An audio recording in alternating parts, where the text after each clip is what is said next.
안녕하십니까. 오늘은 안영찬의 색다른 생각해가지고 역사 영상을 만들어 봤거든요. 오늘 주제는요, 고대 일본은 부여의 분국이다.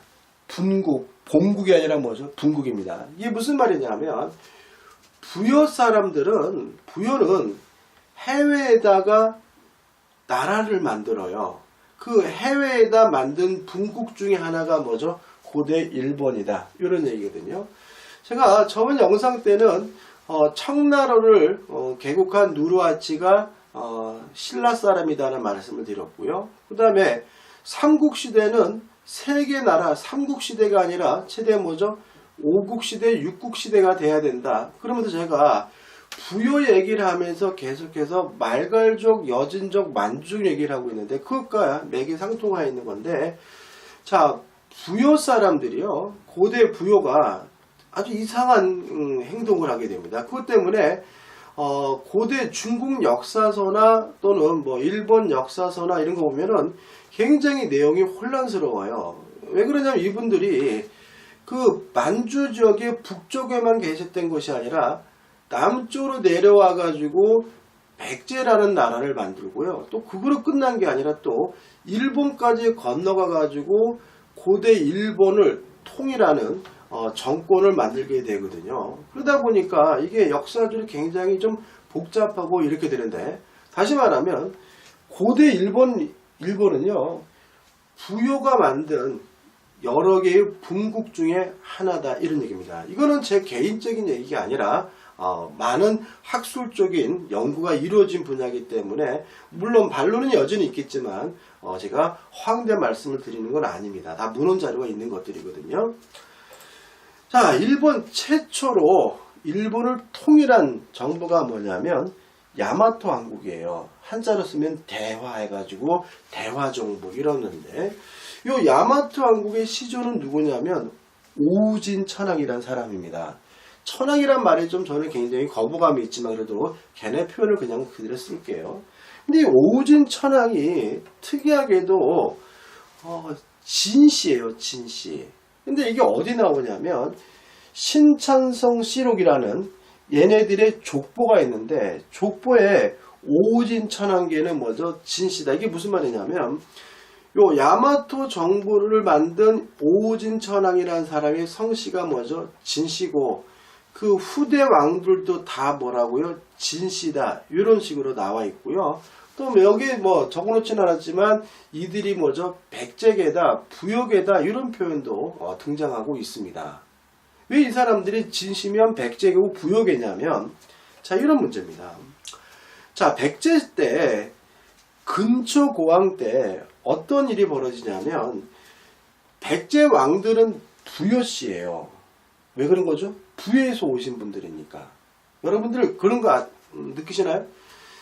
사람들이요, 이주를 하면 몸만 가고 가족만 데려가는 게 아니라 자기가 원래 살던 지역의 지명도, 명칭도 가져갑니다. 예를 들어 가지고 영국의 요크셔 지방에 살던 사람들이 미국으로 이주하면서 뉴요크셔 이름을 가져가는 거죠.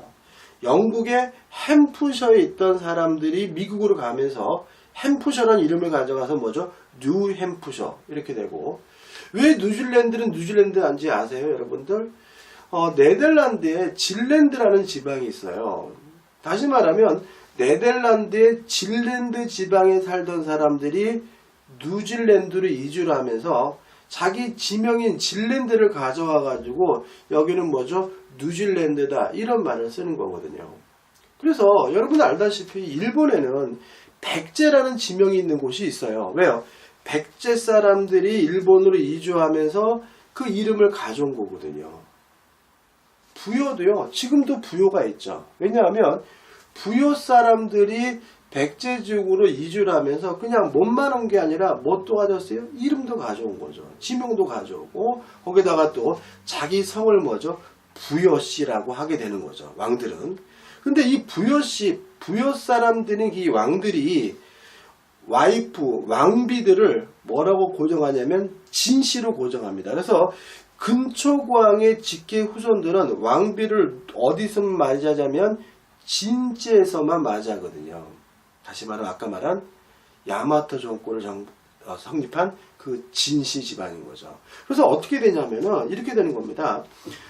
백제의 왕비족인 진씨가 일본에서는 뭐죠? 왕족이 되는 거죠. 이게 무슨 말이냐면 부여에 있던 부여 사람들이 백제로 내려와서 남쪽에서 백제를 만들고요. 부여시고 그리고 또 어디까지 넘어가는 거죠? 일본까지 넘어가 가지고 뭐죠? 일본에다가 또 자기 나라를 만들면서 요 백제와 뭐죠? 일본의 뭐죠? 일종의 뭐죠? 혈연 동맹친을 맺기 위해서 뭐죠? 혼인을 하게 되는 거죠. 그래서 백제 왕은 부여씨고 왕비는 뭐죠? 진씨고 그 진씨가 결국 뭐예요? 야마토 정권을 뭐죠? 건설한 일본을 최초 통일한 사람들이 되는 거죠. 그러다 보니까 결국은 뭐예요? 시작은 부여에서부터 일본이 뭐죠? 만들어지게 되는 거죠. 근데 왜 부여는 이런 행동을 하게 되냐면 나중에 자세히 말씀드리겠지만 부여는 굉장히 위기 정권이었습니다. 그러니까는 뭐 무시할 만한 나라는 아니지만 고구려로부터 굉장히 위협을 당하고 있었고요. 또 후반부에는 연나라 중국의 선비족인데 선비족이 세운 연나라로부터 계속해서 침략을 받고 왕이 죽거나 또는 사람들이 볼모로 끌려가는 일들이 벌어졌기 때문에 이러한 위기상을 타개하기 위해서 해외에다가 뭐죠? 도피처로서 나라를 만드는 행동을 하게 돼요.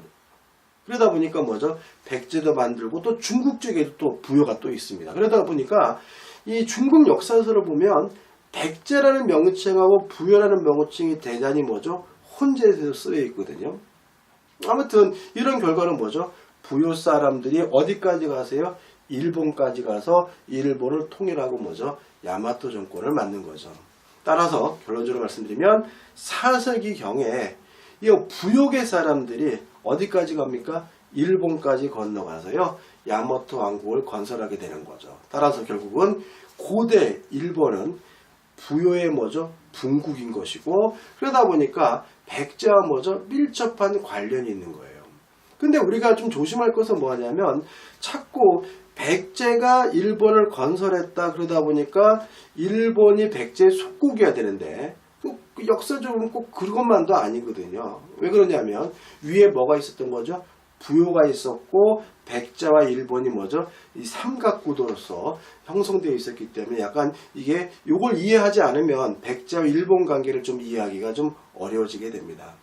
재밌으시죠? 아무튼 뭐 도움이 되셨다면 구독, 좋아요 부탁드리고요. 아무튼 제가 앞으로도 역사 부분에 대해서 약간 우리가 생각하지 못한 특이한 부분들을 계속해서 뭐죠? 건드릴 거거든요. 자, 이번 영상은 여기까지입니다. 고맙습니다.